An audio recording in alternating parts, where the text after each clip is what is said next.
Hey guys, welcome back to the channel. This is Jason, and you're tuned into I Speak Geek.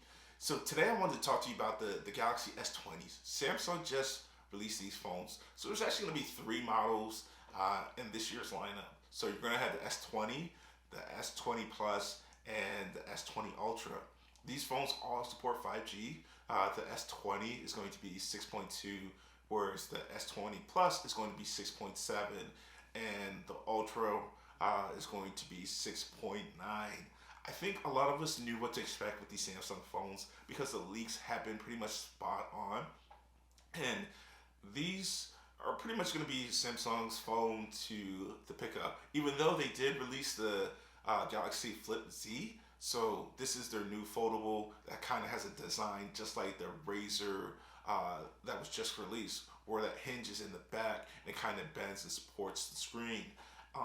I don't think too many people are going to be looking to pick that up because with foldables now, you still kind of have to baby the screen because it's plastic. So, you know, when you're throwing it in your pocket or your purse or whatever, you're kind of worrying if anything's going to get in there and damage the screen, kind of like what we had with the regular Samsung Galaxy Fold. And although I think the Galaxy Flip will be a little bit more durable because it goes in that clamshell layout, and not like the Galaxy Flip where stuff got on the screen and kind of damaged it. But I think most people are going to go to the S20 lineup. And let's actually dive into the specs and see how these phones now stack up. So let's talk about the specs on these phones. So the S20, S20 Plus, and S20 Ultra, they all are packing 5G in these phones. The only thing that really differentiates the phones from each other is that the S20 Ultra and the S20 Plus both have that time of flight sensor in them, whereas the S20 doesn't. So you're only going to get 3 lenses on that, whereas the others have 4. And again, that fourth lens is the time of flight sensor. And the main camera on these phones are going to be 12 megapixels, with the tele lens being 48 megapixels and the ultra wide being 108 megapixels. I don't think that's a big deal, the megapixel count, because as we've learned with like Apple phones and Pixel phones, that doesn't really mean anything. It's really what the phone does with that image once it receives it. They've come a long way with computational photography, and Google has proved to us you don't need a big megapixel count to make good photos. So at this time, this is kind of like a buzz phrase, like, oh, it's 108 megapixels. Well, that doesn't mean jack to me, because what is that phone going to do with that 108 megapixel photo? Is it going to, actually process it well and make it something that's usable, or is it just going to, throw it all together? So again, don't be thrown off by like the megapixel count. We won't know until we actually get hands-on with these phones and see them in person, see how the image actually turns out. But at this point, I'm not really impressed.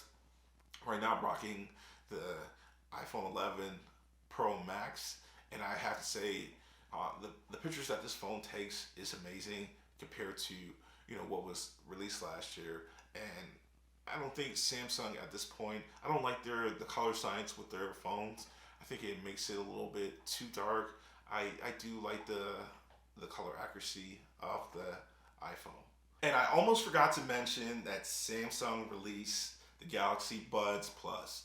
So that's 22 hours of battery life, 11 hours on one charge. 11 hours on one charge. Most truly wireless earbuds are getting you 6 at the max, but that's 11 hours and 15 hours of talk time. Oh my God, like these are going to sell like hotcakes. They're almost $100 less than the AirPod Pros. So these are going to be the headphones to watch. Samsung knows what they're doing. They made the case, Qi compatible like in the previous buds, and they're perfect for the Galaxy S20 because of that reverse charging that's built into the S20, kind of like the S11. So a lot of people who are picking up the S20, Samsung's hope is that you're going to also pick up the Galaxy Buds Plus, just because they're very competitive. I mean, you're talking about 11 hours on a single charge. I would have liked to see a day with the case, but I'm not gonna complain because I know sometimes I'm looking at my AirPod Pros and I'm like, oh my god, they're getting kind of low.